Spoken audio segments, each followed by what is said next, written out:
রহমতুল্লাহ। আজকে আমরা একদিনের একটা ছোট্ট সফর, ভুটান সফরে এসেছি। তো ভুটানের যে আমাদের পশ্চিমবঙ্গের যে অংশটি আলিপুরদুয়ার পশ্চিমবঙ্গ একটি জেলা, তার পাশের যে ভুটানের অংশটা এন্ট্রান্স সেটা হচ্ছে ফন্টসেলিং শহর। এবং এই শহরের পাশের যে আশেপাশে যে লোকেশনগুলো আছে সেই লোকেশনগুলোর মধ্যে একটা অন্যতম জায়গা হচ্ছে যে হ্যাঙ্গিং ব্রিজ। এই ব্রিজটা আমি জাহাঙ্গীরকে দেখাতে বলবো, যদিও আমাদের একটা অংশ দেখিয়েছিলাম আমরা। তো এই হ্যাঙ্গিং ব্রিজ এইটা হচ্ছে এই তোরসা নদীর উপর দিয়ে বয়ে দেওয়া হয়েছে, তোরসা নদী। তো এই নদীর স্পেশালিটি হচ্ছে কি, এই ব্রিজের উপরে কোনো সাপোর্ট নেই, ব্রিজটা পুরো ঝুলছে। এই যে এইগুলো দেওয়া আছে, এগুলো সাপোর্ট দেওয়া আছে, কিন্তু নিচে কোনো পিলার বা পোল নেই। এটা হচ্ছে সেই বৈশিষ্ট্য। তো জাহাঙ্গীরকে দেখাতে বলছি, জাহাঙ্গীর এই যে অংশটুকু, যে অংশ দিয়ে আমরা এলাম, এই যে সামনের অংশগুলো, এইগুলো হচ্ছে ফন্টসেলিং জেলা, মানে শহরের একটা অংশ।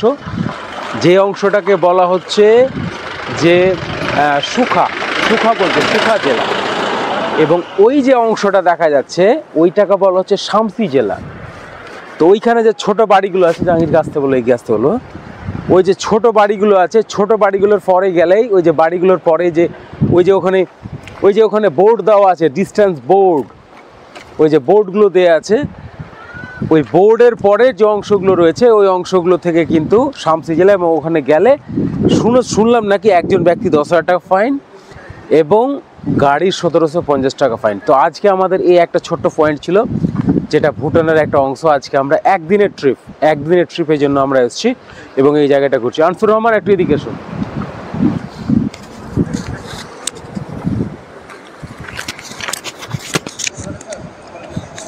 তো আমাদের সঙ্গে আনিসুর রহমানও আছে এবং ক্যামেরাম্যান হিসেবে জাহাঙ্গীর। তো আনিসুর রহমানকে ছোট্ট করে 1 মিনিটে এই জায়গাটার সম্পর্কে বর্ণনা এবং কেমন লাগছে একটু বলার জন্য অনুরোধ করছি।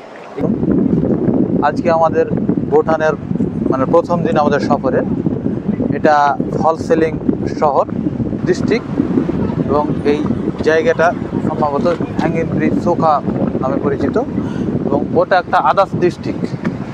এবং এই জায়গাটার সৌন্দর্য না আসলে হয়তো বুঝতে পারতাম না, মানুষের মুখেই আমরা শুনেছি। আপনারা নিজে চোখেই দেখুন।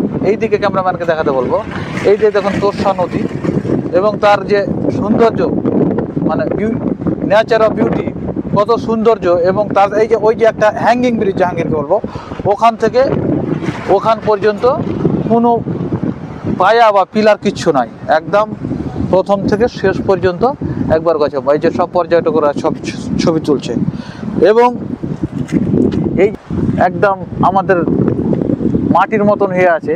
ওই জায়গাটা থেকে ঝর্ণা বয়ে আসছে এবং এই জলটা কত স্বচ্ছ আপনারা না দেখলে বুঝতে পারবেন না। আমরা এত সৌন্দর্য, এত মানে ভালো লাগছে এবং এখানকার পরিবেশ, নেচার এত ভালো, না দেখলে আপনাদেরকে বিশ্বাস করতেই পারবেন না। এবং ব্যারিজটার সম্বন্ধে তো আবেদ আলী বললো কি এত সৌন্দর্য ব্যারিজ, মানে না দেখলে আর বলা যাবে না। এবং ওই ডিস্ট্রিক্টটা ওখানে গেলেই নাকি 10,000 টাকা ফাইন আমরা শুনলাম। এখানে আমাদের ওখানে অ্যালাউ নাই, এখান থেকেই আমাদের অ্যালাউ আছে। ঠিক আছে আবেদ আলী।